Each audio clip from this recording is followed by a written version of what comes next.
Gusto nyo po ba na palakasin ang mobile data? Kung gusto nyo, sundan nyo na lang itong video na ito. Dahil tuturo ko sa inyo kung paano palakasin ang ating mobile data. So, i-click lang natin ang settings. So, dito po natin makikita ang dual SIM. So, i-click lang po natin ang dual SIM. So, dito mga lods, mayroon tayo nakikita na SIM 1, SIM 2. So, sa aking pipiliin ko ang SIM 2. I-click lang po natin ang SIM 2. So, dito naman mga lodis, i-click lang po natin ang access point name.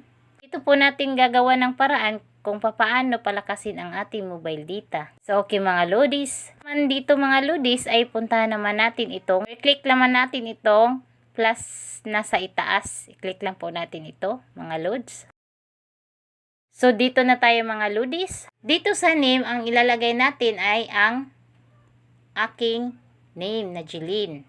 Then, click the SIB. And then, kasunod, i-click naman natin itong FPN. Ang ilalagay naman natin dito ang Google.com. So, tandaan nyo po mga lodis, ang ilalagay po natin dito, Google.com. Big letter sa unahan. Then, click the SIB. And then, kasunod mga lodis, itong server.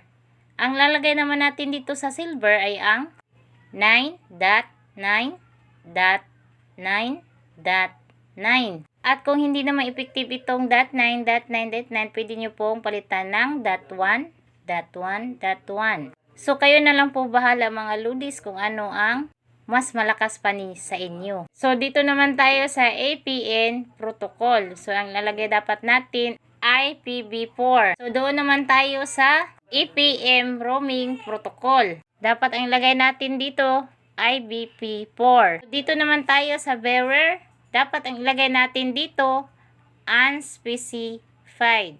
Unspecified mga lodis. So, ayan na mga lodis. Nakapin nyo po ba yung itinuro ko? So, pagkatapos nyo po pilapan nyo dito, ay i-click nyo lang ang save.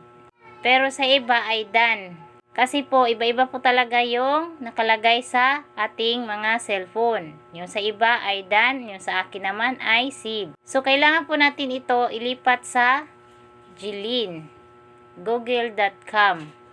So, ayan na mga lodis. Tingnan nyo na lang po kung malakas ba gamitin ang ginawa ko. Pero kung hindi naman, pwede nyo na po palitan sa dati. At kung nagustuhan nyo itong tutorial ko, paki-like, react, and comment na lang sa baba.